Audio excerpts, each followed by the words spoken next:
Okay, now I'll give you another very stark example of media corruption. Okay, stay with me here.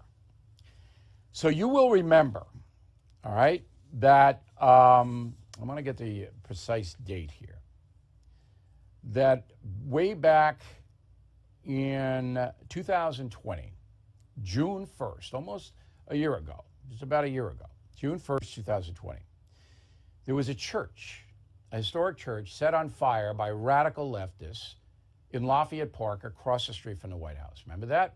We'll put some video up of that, okay? So the church was defamed, defaced, and arsoned.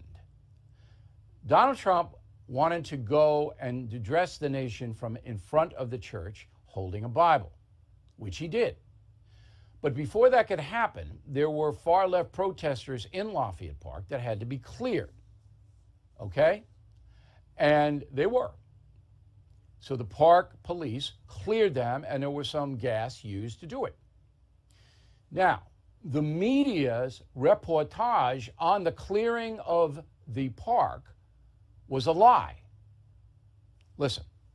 The president threatening to use unprecedented military force on U.S. soil while offering a preview of it on the streets of Washington. The criticism comes after President Trump talked about using the military to dominate the streets. The administration asked police to clear peaceful protesters from the park. Whose idea was it? We've heard different reports that it might have been Ivanka's idea. It may have been Jared's idea. Whose idea was it to brutalize protesters, peaceful protesters?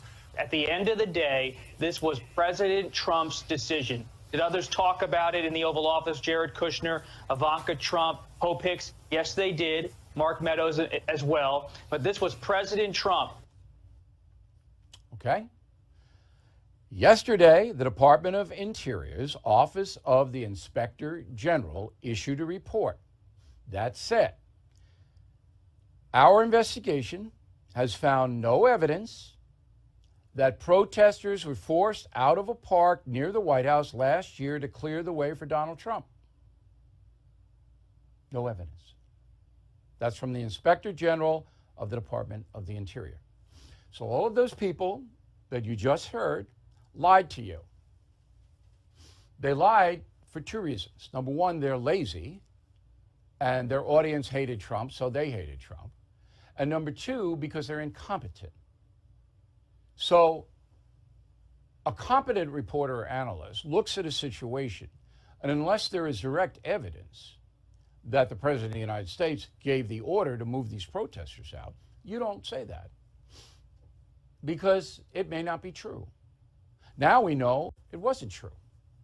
Yet Stephanopoulos and Morning Joe, and I could have given you 50 of them. Now, will they today apologize because they were wrong? They misled you? They did not tell the truth? No. Because their corporations don't care. And they got what they wanted. They got a demonization of Donald Trump. That's what they wanted. They got it. So now we know the truth, but the corporate media doesn't care about the truth. It's not even in their equation. It's not even discussed anymore. I don't think I've ever had a better example of media corruption than what I just showed you.